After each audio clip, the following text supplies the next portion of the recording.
অনেক ধন্যবাদ দর্শক, শেষ পর্যন্ত আমাদের সাথে থাকার জন্য। আমাদের মাননীয় মেয়রকে অনেক ধন্যবাদ। সাথে আছেন ইকবাল হাবিব। তবে দর্শক ফোন করছেন অনেক, আমরা একটা ছোট্ট ফোন নেই দর্শক, খুবই ছোট করে বলতে হবে কারণ আমরা একদম কম সময়ের মধ্যে আছি। দর্শক শুনতে পাচ্ছেন? জি জি, আমি শুনতে পাচ্ছি। আসলে আমি ছোট করে বলছি যে ঢাকার গ্রিন রোডে, ঢাকা সিটি কর্পোরেশন দক্ষিণে অবস্থিত, ওখানে গ্রিন স্কয়ার নামের একটি জায়গা আছে, যেখানে জনাব হাজী সেলিম এমপি সাহেবের একটা বিল্ডিং এর থেকে প্রতি বছর প্রায় 3 বছর ধরে বিল্ডিং ম্যাটেরিয়াল এবং রাবিশ ফেলে পুরো রাস্তাটাকে অর্ধ করে রেখে দেয়। প্রচন্ড ধুলোবালি থাকে, তাদেরকে নানাভাবে বলা হয়, কিন্তু তারা যেহেতু হাজী সেলিমের বিল্ডিং, সো তারা এটা সরাবে না। তো এইগুলি প্রতিনিয়ত আপনি সব জায়গায় দেখবেন একই চিত্র। তো এই ভিআইপিদেরকে যদি আগে আইনের আওতায় আনা হয় বা আনা যায়, তাহলে ঢাকা শহরের অনেক কিছুই আসলে এই ধুলোমুক্ত ঢাকা শহর একসময় করা সম্ভব। ধন্যবাদ। অনেক ধন্যবাদ। আমরা নিশ্চয়ই মাননীয় মেয়র কাছে যাব, তবে শেষ মুহূর্তে আছি। ইকবাল হাবিব, একদম শেষ মুহূর্তে আপনার কোনো কিছু বলার আছে কিনা 2 লাইনে যদি বলতেন। আমি 3টা বিষয় পরিষ্কার করে বলি। প্রথমত, দক্ষিণ সিটি কর্পোরেশন উদ্যোগ নিয়েছে পলিথিন শিল্প এবং মজুদদের বিরুদ্ধে।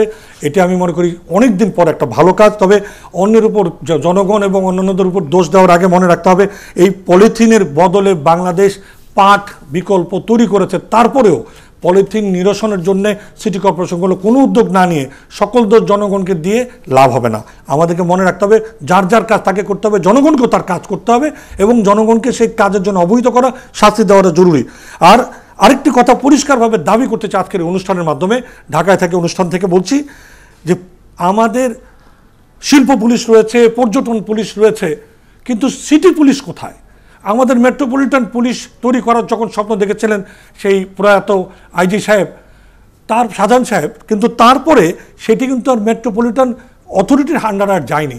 আমি বিনীতভাবে মাননীয় প্রধানমন্ত্রী সহ সরকারের কাছে আবেদন করতে চাই, জরুরি ভিত্তিতে নগর পুলিশ তৈরি করা হোক এবং তাদের একটা প্লাটুন, অন্তত 4-5 প্লাটুন করে 2 সিটি কর্পোরেশন গেলে এই কমপ্লায়েন্স কমিশনের কাজ এবং অন্যান্য যে খাল থেকে বর্জ্য থেকে শুরু করে সকল নাগরিক অধিকার এবং দায়িত্ব সুচারুভাবে পালন করার কাজ, এটি সম্পাদনে সহজ হবে। এই কাজটা যেন ভুলে না যায়। আর সবশেষে নতুন মেয়র সহ ওই মেয়রকেও রিকোয়েস্ট করব যে ওনাদের প্রতি 2.5 বছরের জন্য কতগুলো স্থায়ী কমিটি ওনারা গঠন করেন, কিন্তু সেই স্থায়ী কমিটির মধ্যে উদ্যান ও খেলার মাঠ এবং উন্মুক্ত বিষয়ে কোনো স্থায়ী কমিটি নাই, জলাধার এবং জলাঞ্চল বিষয়ক কোনো স্থায়ী কমিটি নাই এবং কমপ্লায়েন্স কমিশন বিষয়ক একটি স্থায়ী কমিটি সহ বর্তমানের 14টি স্থায়ী কমিটির জায়গায় 17টি স্থায়ী কমিটি গঠন করা হোক এবং এই বিষয়গুলিকে আত্মীকরণ করে একটি বসবাসযোগ্য নগরীর দিকে সকলকে নিয়ে গিয়ে যাওয়ার চেষ্টায় ওনারা থাকুন।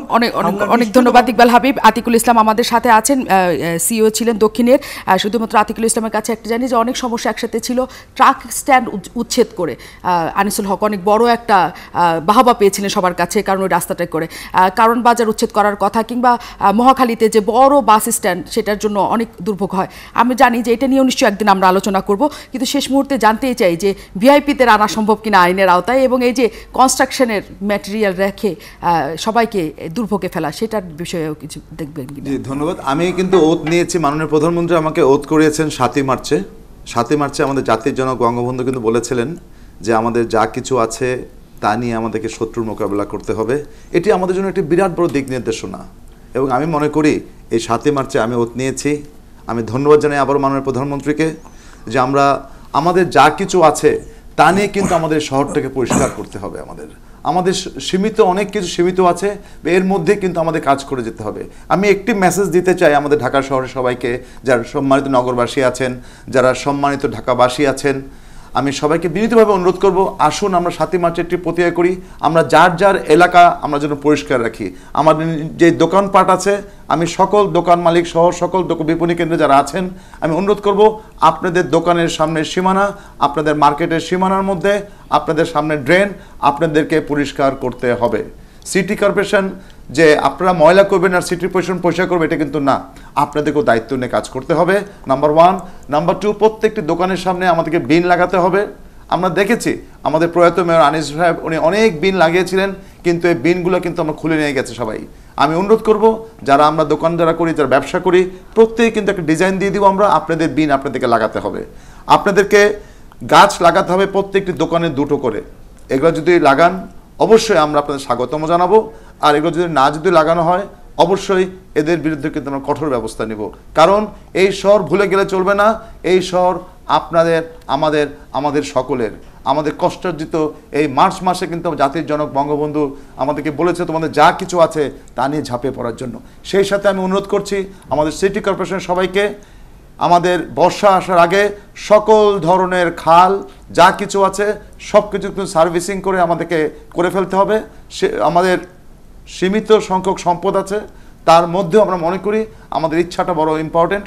আমি সবাইকে অনুরোধ করব, আসুন আমরা সবাই মিলে আমাদের সকল ধরনের খাল, বক্স কালভার্ট যা কিছু আছে বর্ষার আগে যেন সবাই মিলে যেন কাজ করি, একটি কিছু হলেও যেন আমাদের আগামী বর্ষার আগে আমরা সিটি কর্পোরেশন নর্থকে এবং সকল ঢাকাবাসীকে একটি সুস্থ কিছু দিতে পারি, এই চেষ্টা আমি করব বলে আমি অনেক ধন্যবাদ। নিশ্চয়ই মাননীয় মেয়র, আমরা সবাই আপনার সাথে আছি, কারণ আসলে আমি আমার বাড়ির ওঠান নোংরা করব, সিটি কর্পোরেশন পরিষ্কার করবে, সেই জায়গাটি থেকে আমাদের উঠে আসা উচিত। তবে তারপরও সিটি কর্পোরেশন যা কিছু করে আমরা দেখি যে যেসব উদ্যোগ দিন শেষে সেগুলো থাকে না। দক্ষিণের সিটি মেয়রকে দেখেছিলাম ফুটপাত উচ্ছেদ, হকার উচ্ছেদ করেছিল, তারা আবার হকাররা বসা শুরু করেছে।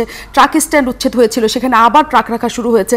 সেই দায়িত্ব নিশ্চয়ই আমাদের এবং দেখভাল করার দায়িত্ব নিশ্চয়ই সরকারের তরফ থেকে সেটা আরও কঠোর হবে।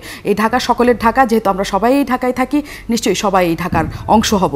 এই ছিল আজকের মতো বাংলাদেশ সংযোগে। আগামী সপ্তাহে আবার দেখা হবে নতুন কোনো ঘটনা আর তার বিশ্লেষণ নিয়ে। সে পর্যন্ত সবাই ভালো থাকুন, সুস্থ থাকুন আর প্রতিবাদী হন সকল অন্যায়ের বিরুদ্ধে।